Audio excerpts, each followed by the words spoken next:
Assalamualaikum warahmatullahi wabarakatuh.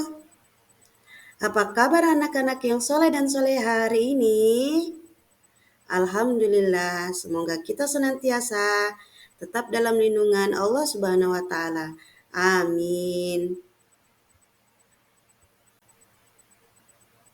Baiklah, sebelum kita belajar, marilah kita sama-sama mengangkat tangan dan berdoa.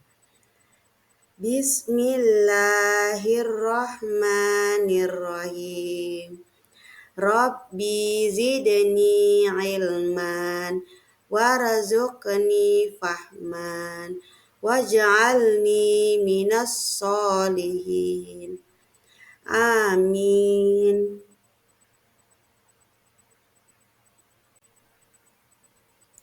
Anak-anakku yang soleh dan soleha, hari ini tema kita adalah iman kepada Allah Subhanahu wa Ta'ala dan pemahaman akan sifat-sifat Allah.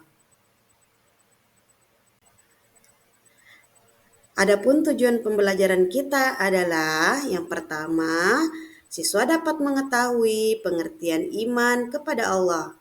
Kedua, siswa dapat mengetahui sifat-sifat Allah Subhanahu wa Ta'ala.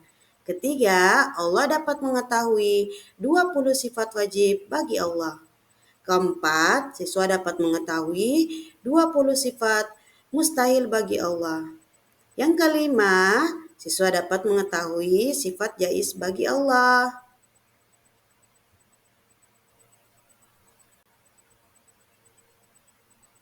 Anak-anakku, sebelum kita lanjut, Ibu Guru mau bertanya, iman kepada Allah termasuk rukun iman yang keberapa? Betul, ke-1. Iman kepada Allah Subhanahu wa Ta'ala artinya percaya dan membenarkan dalam hati yang ditunjukkan dengan ucapan dan diamalkan atau dilakukan dengan perbuatan. Selanjutnya, sifat-sifat Allah Subhanahu wa Ta'ala.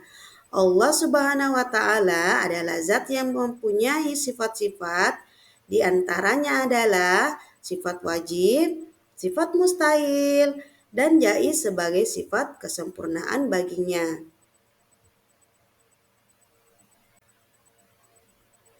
Nah, sifat wajib bagi Allah. Yang mana sifat wajib bagi Allah? Sifat wajib bagi Allah Subhanahu wa Ta'ala adalah sifat-sifat kesempurnaan yang pasti dimiliki oleh Allah Subhanahu wa Ta'ala dengan jumlah 20. Baik, Ibu Guru ulangi lagi. Ada berapakah jumlah sifat wajib Allah? Betul, ada 20. Yang mana saja sifat wajib Allah itu? Yang pertama, sifat wajib ada. Yang kedua, sifat wajib dahulu. Yang ketiga, sifat wajib kekal. Yang keempat, sifat wajib berkehendak dengan makhluk. Yang kelima, sifat wajib berdiri sendiri. Yang keenam, sifat wajib esa. Yang ketujuh, sifat wajib kuasa. Yang kedelapan, sifat wajib berkehendak. Yang kesembilan, sifat wajib mengetahui. Yang ke-10, sifat wajib hidup. Ke-11, sifat wajib mendengar. Ke-12, sifat wajib melihat. 13, sifat wajib berfirman. 14, sifat wajib zat yang kuasa.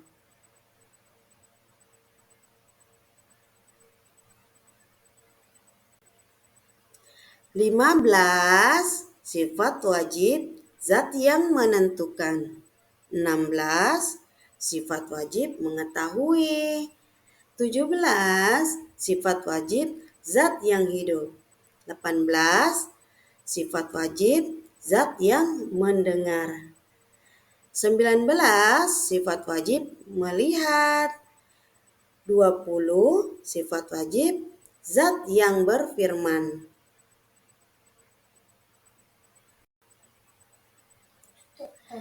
Nah, tadi kita sudah membahas 20 sifat wajib Allah.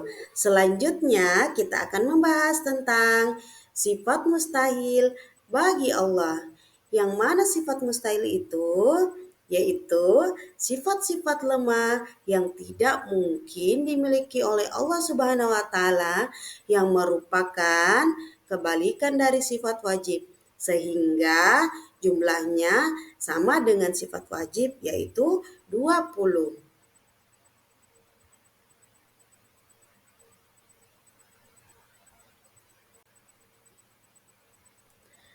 Nah, selanjutnya tadi kita sudah membahas 20 sifat wajib Allah.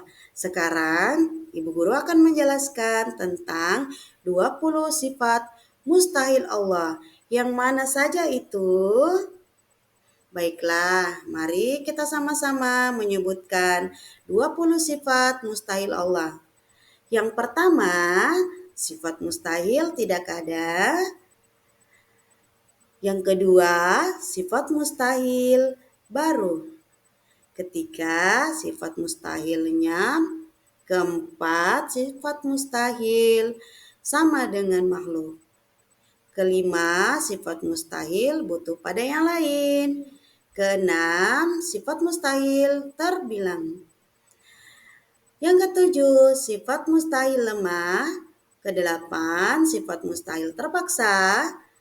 Kesembilan, sifat mustahil bodoh. 10, sifat mustahil mati. Ke-11, sifat mustahil tuli. Ke-12, sifat mustahil buta. Ke-13, sifat mustahil bisu.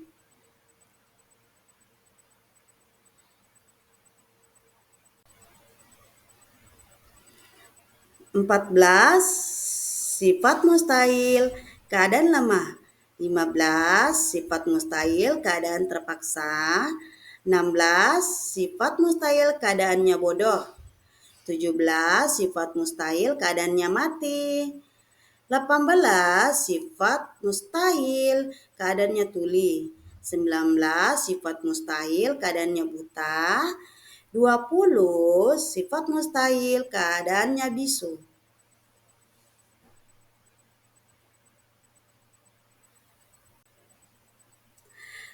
Selanjutnya, sifat jaiz bagi Allah.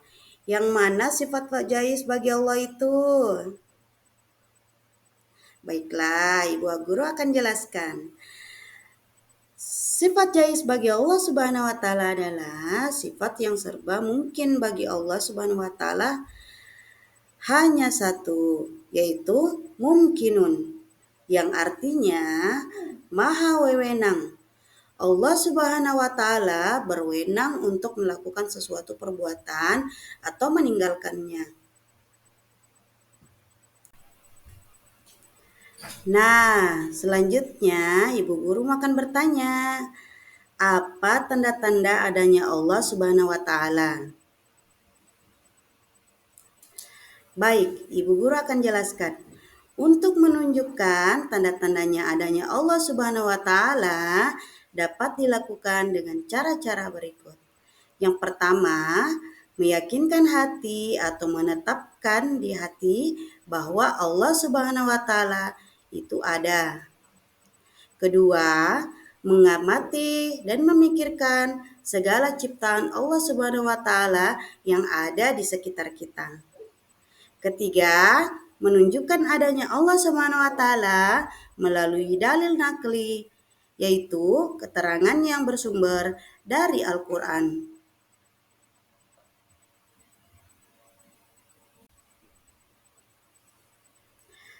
Selanjutnya, sikap dan perilaku yang mencerminkan keyakinan akan sifat-sifat Allah Subhanahu wa taala. Yang pertama, melaksanakan segala perintah dan menjauhi segala larangannya. Yang kedua, meneladani sifat-sifat Allah serta menampilkannya dalam perilaku sehari-hari dalam bentuk ucapan, sikap, maupun tindakan.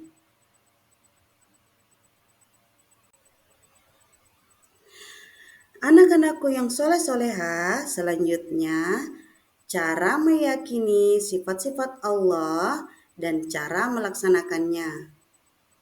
Pertama, bentuk ucapan. Tindakan yang dilakukan adalah membaca syahadat, tasbih, tahmid, dan takbir.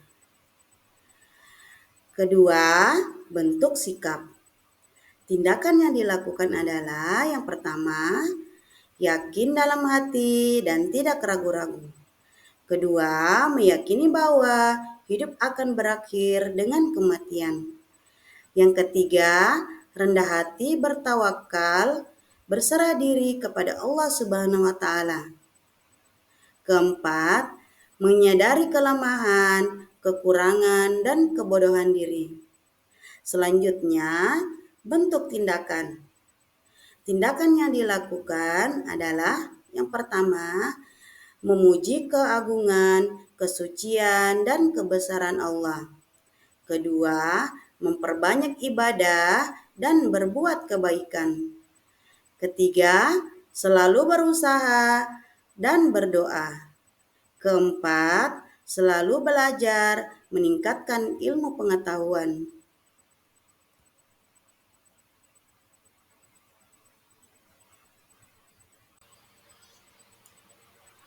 Nah, itulah tadi penjelasan Ibu tentang iman kepada Allah dan sifat-sifat Allah.